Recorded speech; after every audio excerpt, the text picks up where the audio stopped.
Un grand merci pour cette introduction et surtout pour cette invitation. Bonjour à toutes et à tous. Merci au comité d'organisation, au professeur Mani.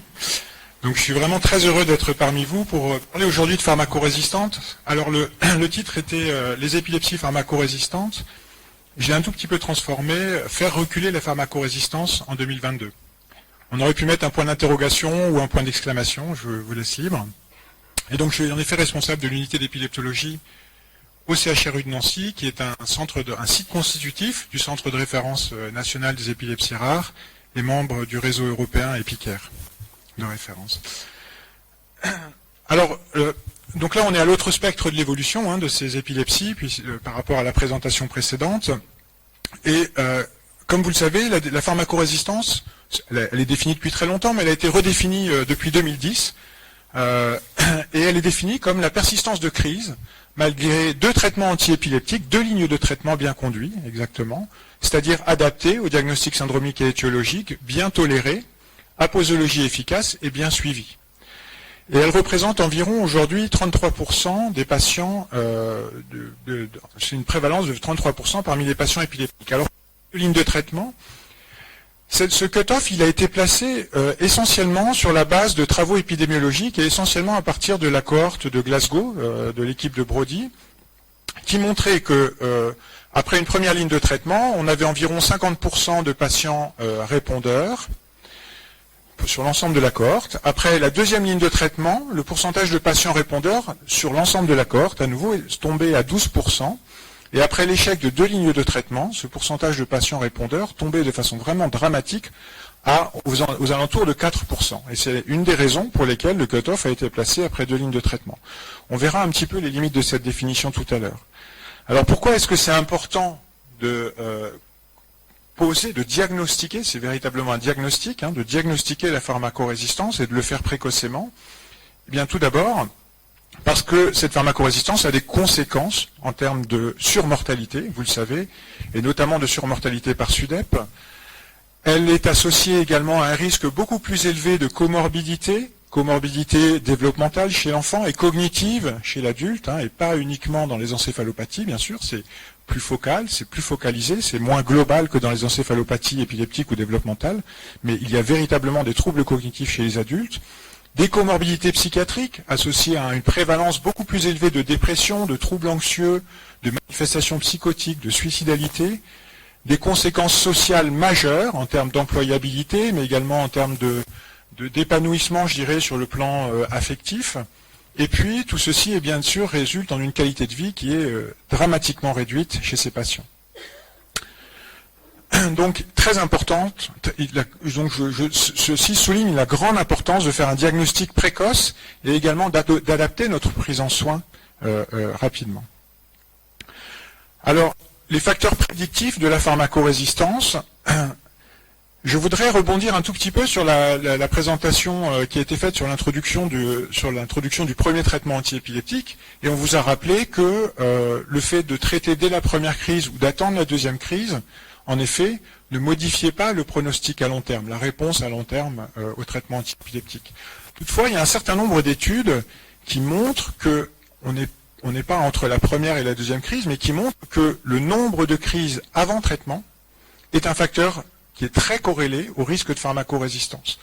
Corrélation n'est pas causalité, bien entendu, mais c'est un point à retenir, c'est à partir d'environ une dizaine de crises avant la première instauration de traitement, eh bien, vous avez un risque qui augmente de façon significative de pharmacorésistance.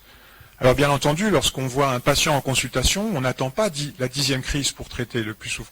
Mais le problème, c'est que ces patients sont adressés à la 10e crise, et on verra des exemples à travers une cohorte qu'on a débuté en 2016 en Lorraine. Les autres facteurs prédictifs de pharmacorésistance sont bien sûr les étiologies et le diagnostic syndromique. Dans les étiologies, on retient les étiologies malformatives, mais également la sclérose hippocampique et l'accident ischémique périnatal. Les étiologies génétiques métaboliques, et puis les syndromes particuliers, je ne vais pas tous les détailler, mais vous voyez, ils sont notés ici, et ça correspond bien à notre expérience, bien entendu, de pharmacorésistance. Alors, je vous présente une figure que je ne détaillerai pas, que je n'expliquerai pas là, qui est assez complexe, qui est mais qui résume très très bien en fait ces facteurs prédictifs et qui est tiré d'un article à paraître de Rima Nabou sur voilà, et qui distingue, vous voyez ici, les épilepsies pharmacorésistantes et puis ici les épilepsies pharmacosensibles autolimitées. Alors la première question que je voudrais adresser, c'est est-ce que les nouveaux médicaments antiépileptiques ont encore une utilité?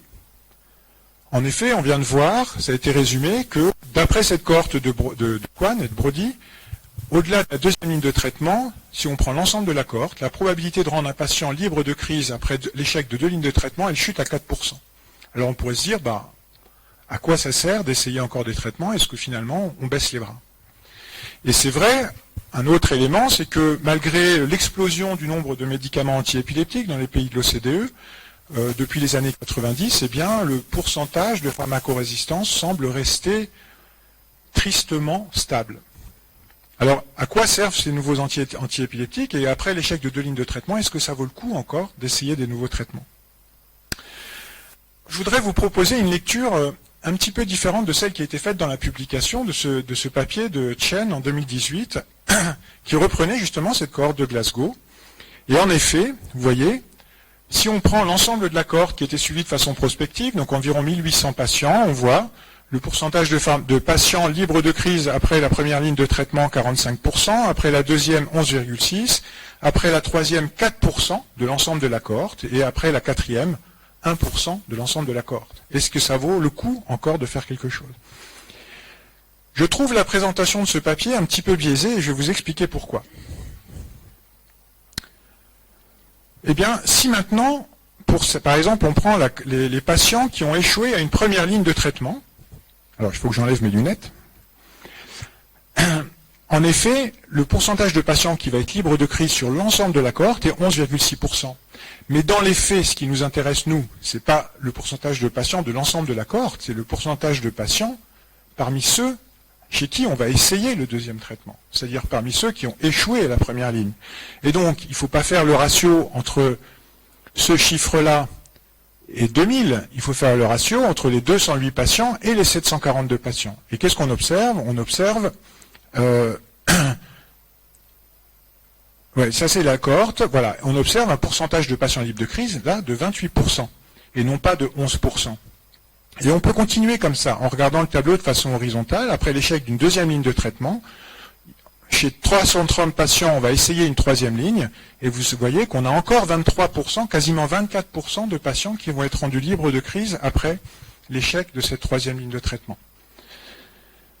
Il y a un autre point que je voudrais souligner, qui est que, je ne sais pas si vous avez fait attention, mais si vous comparez le nombre de patients qui ont échoué à la deuxième ligne de traitement et le nombre de patients chez qui on va essayer une troisième ligne de traitement, vous verrez, en relisant attentivement l'article, que le nombre de patients chez lesquels on va essayer une troisième ligne de traitement est en fait inférieur au nombre de patients qui ont échoué après la deuxième ligne de traitement. Ça veut dire qu'il y a aussi un pourcentage non négligeable de patients qui continuent à faire des crises, mais chez qui on n'essaye pas de nouveaux traitements. Alors, est-ce que justement c'est une lassitude de la part des patients ou de leur famille? Est-ce que c'est une lassitude de la part des neurologues? Je pense que ça recouvre des situations qui sont assez complexes, et il y a y compris des situations où finalement la persistance de quelques crises n'est pas nécessairement vécue comme invalidante.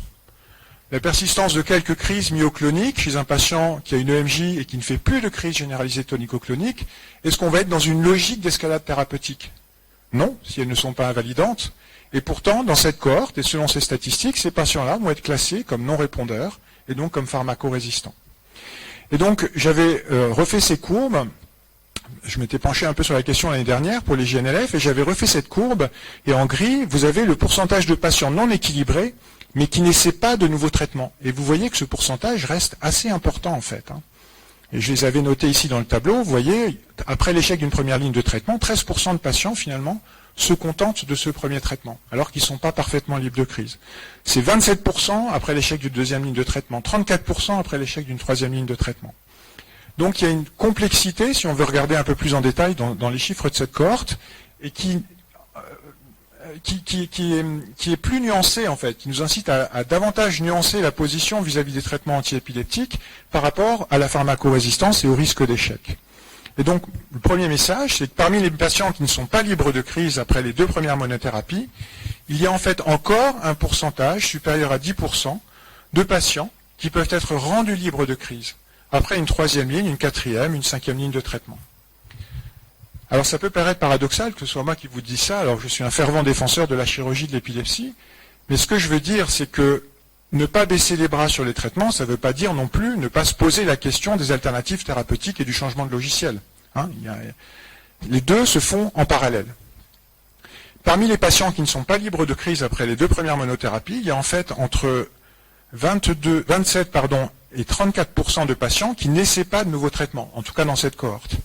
Or, ils sont comptabilisés dans les pharmacorésistants, mais on ne peut pas conclure qu'ils seraient réfractaires à tous les antiépileptiques. Donc, premier message, évidemment, ne pas baisser les bras sur le plan des thérapeutiques médicamenteuses.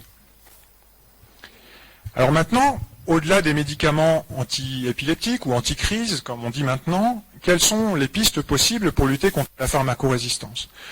Il y a eu tout un courant de recherche qui s'est attaché à essayer de décrypter les mécanismes biologiques de la résistance aux médicaments anti-crise, qui sont centrés sur la surexpression des transporteurs tels que la P-glycoprotéine, hein, qui font sortir les médicaments du système nerveux central, l'altération des cibles moléculaires, etc. Toutes ces pistes ont été très décevantes. Et finalement, aujourd'hui, je crois que le mot-clé pour ces pistes pour lutter contre la pharmacorésistance, c'est d'identifier les mécanismes de la pharmacorésistance individuellement pour chaque patient, mécanismes qui peuvent être intrinsèques ou acquis, et essayer de développer des pistes multiples qui soient adaptées en fonction des étiologies. C'est ce on pourrait parler de médecine de précision. Alors je voudrais aborder avec vous 2 pistes principales qui m'intéressaient. D'une part, et là aussi ça va faire un petit peu le lien avec la présentation sur l'instauration des traitements d'une première monothérapie, est-ce qu'on peut agir sur le nombre et la fréquence des crises pré-traitement? Et est-ce que ce nombre de crises qui précède l'instauration du premier traitement, est-ce que c'est la conséquence, la cause de la pharmacorésistance, ou est-ce que c'est simplement un simple marqueur de la sévérité intrinsèque de ces épilepsies? Et puis ensuite on abordera la question des thérapies ciblées sur les mécanismes d'épileptogenicité en fonction de l'étiologie. Donc on vous a rappelé, je ne vais pas m'y attarder, que le fait de traiter dès la première crise, plutôt que de différer après la 2e crise, ne modifiait pas le pourcentage de patients libres de crise à 5 ans. C'est vrai, c'est une réalité. Mais, je voulais aussi rappeler en début de présentation, il est clairement établi que le nombre de crises, en particulier au-delà d'un cut-off de 10 crises, le nombre de crises pré-traitement est un déterminant, ou en tout cas un facteur prédictif majeur d'évolution de la pharmacorésistance. Et il se trouve que dans le cadre d'une cohorte qu'on a développée depuis 2016 à Nancy, qui ne s'intéressait pas à cette question, hein, c'est une cohorte qui suit le devenir cognitif des épilepsies nouvellement diagnostiquées, mais on s'intéresse évidemment à quelques marqueurs de leur épilepsie, l'évolution de leur épilepsie. Et qu'est-ce qu'on a observé? Lorraine, dans un bassin de recrutement autour de Nancy, qui est un centre de référence pour la prise en charge des épilepsies, eh bien vous voyez que on peut vraiment mieux faire. Le délai entre la première crise et le diagnostic, c'est-à-dire le moment où les patients nous étaient adressés, dans les épilepsies focales, était le délai moyen de 32 mois. D'accord? C'est-à-dire quasiment 3 ans.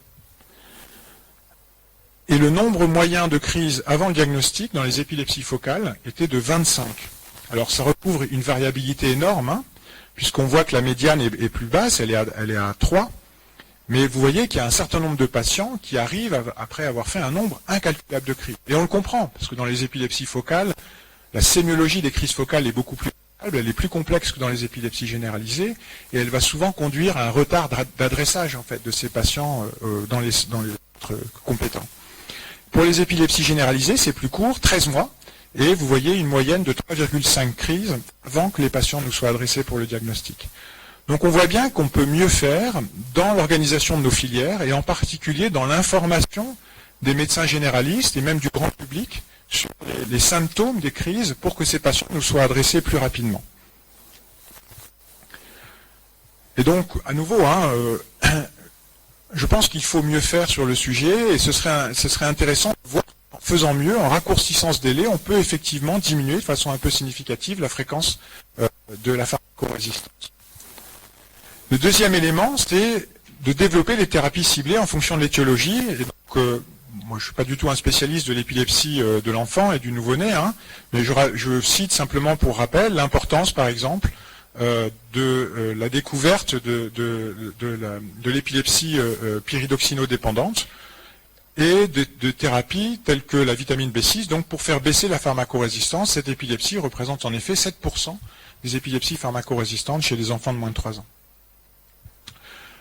D'autres thérapies ciblées, on a vu aussi l'émergence d'autres thérapies ciblées, alors telles que l'importance du régime cétogène, par exemple, dans le syndrome de De Vivo, hein, les encéphalopathies épileptiques sur mutation, sur déficience en gluten, ou encore l'avènement de l'éverolimus dans la sclérose tubereuse de Bourneville, qui offre des nouvelles pistes thérapeutiques médicamenteuses en dehors des médicaments anti-crise. Merci.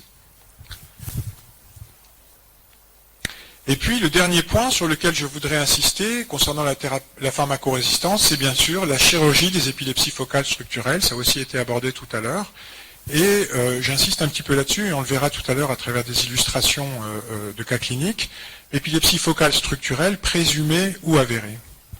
Alors vous le savez, le bilan préchirurgical, il a deux objectifs, délimiter la zone épileptogène, c'est-à-dire la zone à l'origine des crises, pour obtenir une liberté de crise à long terme, mais également établir une cartographie fonctionnelle de cette zone épileptogène et des voies d'abord pour le chirurgien pour, dans la mesure du possible, maintenir les facultés cognitives du patient, voire les améliorer après la résection chirurgicale. Le deuxième point sur lequel je voudrais insister concernant l'évaluation préchirurgicale, c'est que c'est une approche multimodale, avec deux phases. Une phase non invasive, qu'on appelle la phase 1, et puis la phase invasive avec les explorations intracérébrales et notamment la stéréoélectroencéphalographie. Cette approche multimodale, l'axe central, c'est l'enregistrement vidéo EEG des crises, c'est-à-dire on se met en présence des symptômes cliniques et des symptômes électriques des crises, et donc l'axe central, c'est la vidéo EEG. Et la vidéo EEG, en soi, c'est pas simplement, évidemment, enregistrer les crises sur le plan EEG et sur le plan clinique, mais c'est aussi une méthode de raisonnement qu'on appelle la méthode des corrélations anatomo-électrocliniques. Ces corrélations anatomo-électrocliniques, elles vont nous permettre de formuler une ou plusieurs hypothèses sur une localisation régionale, on ne peut pas être plus précis hein, qu'un niveau sublobaire en vidéo EEG, et on va confronter cette hypothèse ou ces hypothèses à un niveau sublobaire avec des examens d'autres modalités. Vous le savez, donc une IRM si possible à haute définition, c'est-à-dire de bonne qualité, et puis un PET scan donc, au FDG pour rechercher un hypométabolisme focal. Et il ne faut pas l'oublier également, l'évaluation neuropsychologique à la recherche d'un déficit neuropsychologique, focal ou plus étendu. À partir de là, il y a plusieurs possibilités. Si vous avez une hypothèse anatomo-électronique unique et qui est avec les examens d'imagerie structurelle et métabolique, mais également qui est concordante sur le plan fonctionnel avec le déficit neuropsychologique trouvé, alors vous pouvez aller vers une chirurgie directe. Et le cas vraiment exemplaire pour ça, c'est l'épilepsie associée à une sclérose de l'hippocampe, ipsilatérale, associée à un hypométabolisme temporal polaire et interne, associé à un déficit neuropsychologique qui est concordant avec un point de départ temporomésial des crises. C'est-à-dire, si vous êtes à gauche, typiquement, un déficit en mémoire épisodique verbale et un déficit d'accès lexical, c'est-à-dire une anomie. Lorsque toutes ces conditions sont remplies, et vraiment il faut que toutes ces conditions soient remplies, alors on peut aller directement vers la chirurgie de l'épilepsie. Lorsqu'elles ne sont pas remplies, soit on va vers la contre-indication, soit on va vers l'exploration intracérébrale de l'épilepsie à l'aide de la stéréoélectroencéphalographie.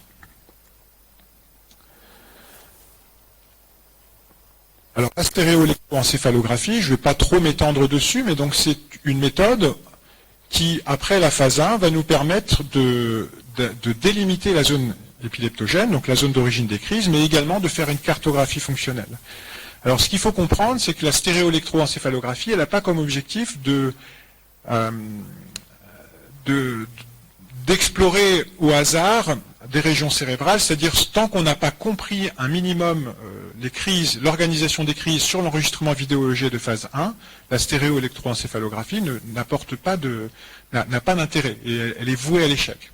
Donc la stéréoélectroencéphalographie, elle doit vraiment reposer sur des hypothèses précises qui sont elles-mêmes fondées sur la phase 1. Donc il n'y a pas de bonne stéréoélectroencéphalographie sans une phase 1 de grande qualité. Et en réalité, la difficulté principale de la stéréo-EEG, c'est pas la stéréo-EEG elle-même, c'est la phase 1 en amont.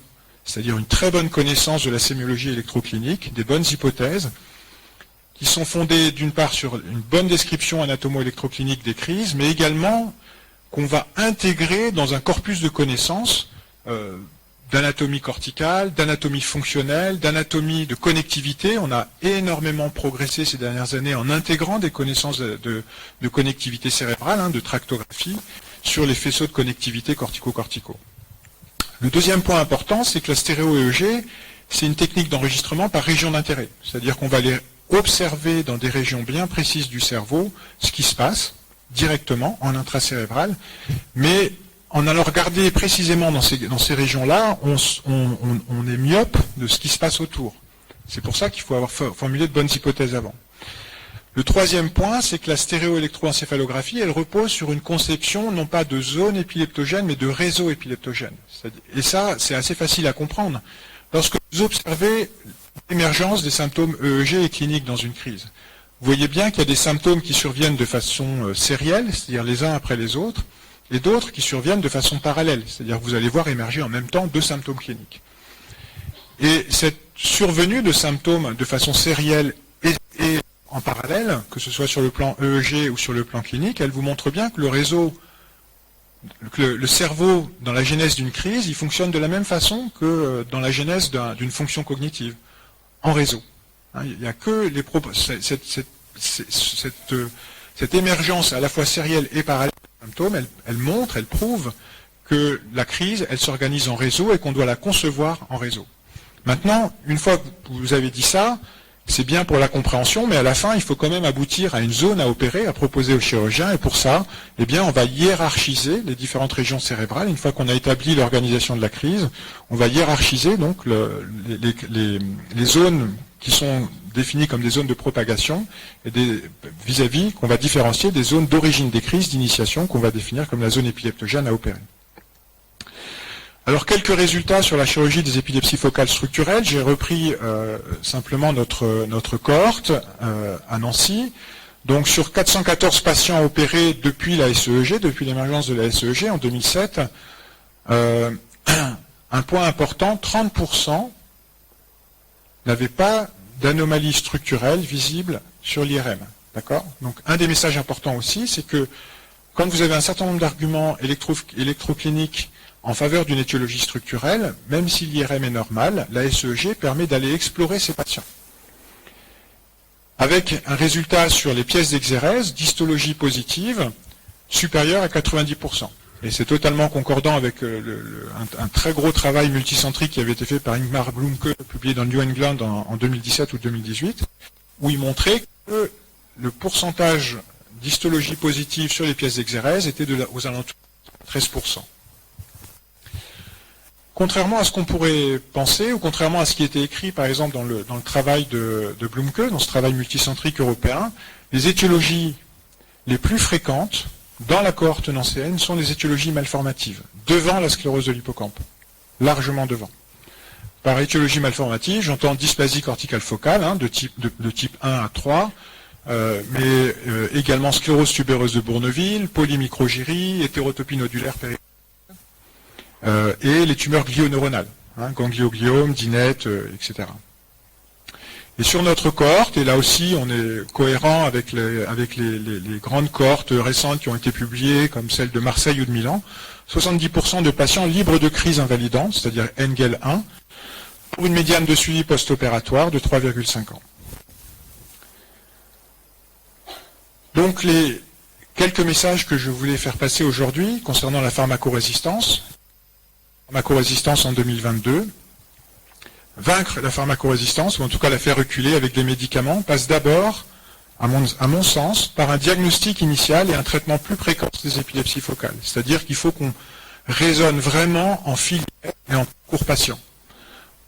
Pour développer la chirurgie de l'épilepsie à Nancy, depuis 20 ans, depuis les années 2000, on a travaillé, dans toutes les régions qui sont autour de Nancy, dans le bassin de population du Grand Est de la France, pour développer des collaborations, assurer de la formation, faciliter l'adressage des patients par les spécialistes ou les généralistes dans notre centre, accélérer leur prise en soin pour que le diagnostic puisse être fait plus tôt et que les patients puissent être traités plus précocement. Le diagnostic de pharmacorésistance ne doit pas nous faire baisser les bras sur l'essai des nouveaux médicaments antiépileptiques, parce qu'il peut rendre un pourcentage de patients libres de crise plus important que celui qui est communément rapporté dans les papiers sur le sujet. Et je crois vraiment qu'il ne faut pas baisser les bras. Mais ce n'est pas parce qu'on ne baisse pas les bras sur les traitements qu'on s'arrête là. On n'est plus non plus dans une logique d'escalade de médicaments, au sens où on va augmenter les posologies sans se poser de questions. Donc à partir du moment où on pose le diagnostic de pharmacorésistance, c'est très important de se reposer des questions sur le diagnostic positif, sur le diagnostic syndromique, sur le diagnostic étiologique, sur les diagnostics différentiels, les causes de pseudo-pharmacorésistance. Et donc c'est à partir de là, à partir de l'échec de la deuxième ligne de traitement, qu'il faut qu'on éduque nos correspondants à nous adresser les patients dès cet échec de deuxième ligne de traitement pour faire ce diagnostic très poussé dans nos centres experts. Et donc cette pharmacorésistance, elle doit être diagnostiquée précocement pour pouvoir offrir, sans perdre de temps, des possibilités de thérapeutiques, médicamenteuses ou non médicamenteuses, adaptées, et notamment chirurgicales, qui vont être ciblées selon l'étiologie. Et j'ai terminé. Merci beaucoup pour votre attention.